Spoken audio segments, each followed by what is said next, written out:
Iran যুক্তরাষ্ট্র যুদ্ধ পরিস্থিতি কোন দিকে? একদিকে শান্তি আলোচনা নিয়ে চলছে পাকিস্তানের দৌড়ঝাঁপ, অন্যদিকে হরমুজ প্রণালীতে অব্যাহত আছে মার্কিন নৌ অবরোধ। যদিও হাল ছাড়তে নারাজ শাহবাজ শরীফ সরকার, দেশটি অব্যাহত রেখেছে তাদের কূটনীতিক তৎপরতা। এমন পরিস্থিতিতে ফের ইসলামাবাদে যাচ্ছে তেহরানের আকস্মিক ফিরে যাওয়া ইরানি প্রতিনিধি দলের একটি অংশ। রোববার রাতেই তাদের আবার ইসলামাবাদে পৌঁছানোর কথা রয়েছে। বাংলাদেশের প্রথম 5D AI ইনভার্টার যুক্ত সর্বোচ্চ বিদ্যুৎ সাশ্রয়ী যমুনা এয়ার কন্ডিশনার।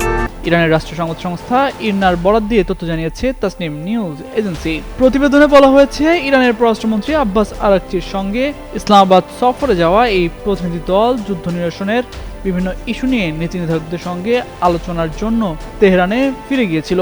প্রয়োজনীয় পরামর্শ নতুন নির্দেশনা নিয়ে তারা আজ রাতেই আবার আরাকচির সঙ্গে যোগ দেবে।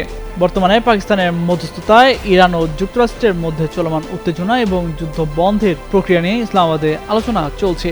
আরাকচির নেতৃত্বাধীন ইরানি প্রতিনিধি দলটি এই আলোচনায় গুরুত্বপূর্ণ ভূমিকা রাখছে।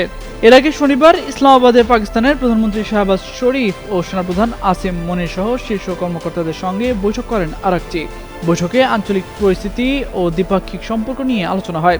ইরানের পক্ষ থেকে বলা হয়েছে, আঞ্চলিক অংশীদারদের সঙ্গে সমন্বয় জোরদার করা তাদের অগ্রাধিকার। তবে যুক্তরাষ্ট্রের সঙ্গে সরাসরি মুখোমুখি আলোচনায় বসতে এখনও প্রস্তুত নয় তেহরান। তাদের মতে ওয়াশিংটনের অবস্থান চরমপন্থী, অন্যদিকে ইরানের কিছু দাবি যুক্তরাষ্ট্রের কাছে গ্রহণযোগ্য নয়। যদিও এখনও কোনো অগ্রগতি হয়নি, তবুও পাকিস্তান মধ্যস্থতার প্রচেষ্টা চালিয়ে যেতে আগ্রহী বলে জানিয়েছে। ফলে আলোচনার সম্ভাবনা পুরোপুরি বন্ধ হয়নি।